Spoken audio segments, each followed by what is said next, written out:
Hi, this is episode 2 of a voyage around my garden in lockdown for the coronavirus.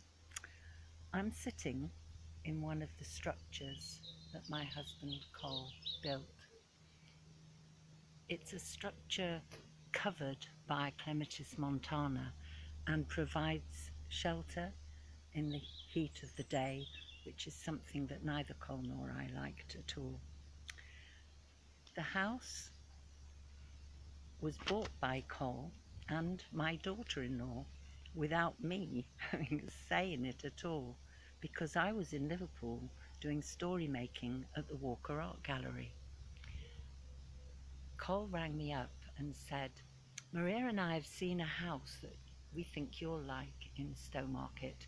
It's got a larder and an airing cupboard." And I went, "Oh really? Wow, great." Because I can remember as a child, my sisters and I used to hide in the airing cupboard where we lived. And we also used it to get dressed in the winter because, of course, houses in the 50s did not have central heating. The garden was slightly different. The house was great. It needed a lot of decoration and things, but that really doesn't matter. But the garden, well, there wasn't a lot in it then. There was a pear tree, which is also part of where I am sitting, and there was a fence, which is all along there, a privet hedge, a path, concrete path leading from the front garden down to a shed at the back, and apart from that there was just grass. So we started to develop what is now a very full garden. Cole built structures like this to divide the garden up into rooms. And I think we were both influenced by Beth Chatto. We loved her garden. We still do love her garden, but sadly Beth Chatto, as Cole has died. First thing Cole did after he'd built lots of structures was to buy a hedging kit. Well, as you can see, that hedging kit has grown into wonderfully graceful tall trees. The next thing he did was we went to Nary's, one of the local garden nurseries, and we bought a tree for £5. It was in the sale.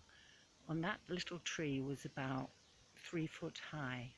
Well, that was 2005 in the autumn.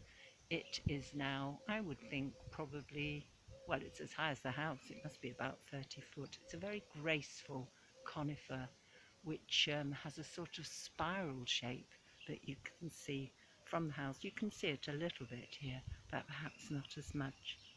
As I said, we believe in dense planting, which actually means that you don't get as much in the way of maintenance. You don't have to do as much maintenance. It's brilliant. I think you'll manage to see possibly lots of different bits and pieces around the garden. Cole loved collecting the odd things for like a couple of quid from a car boot sale, and thought they belonged very happily in the garden, because he was I think he was secretly a pantheist. He liked to put, up in the house, I would suddenly find a group of little pebbles on the dresser alongside my china, and outside he put things like this little tortoise and this owl among the pots. So that's this part of the garden, which is near the house. Oh, another thing which was really important was the water butts.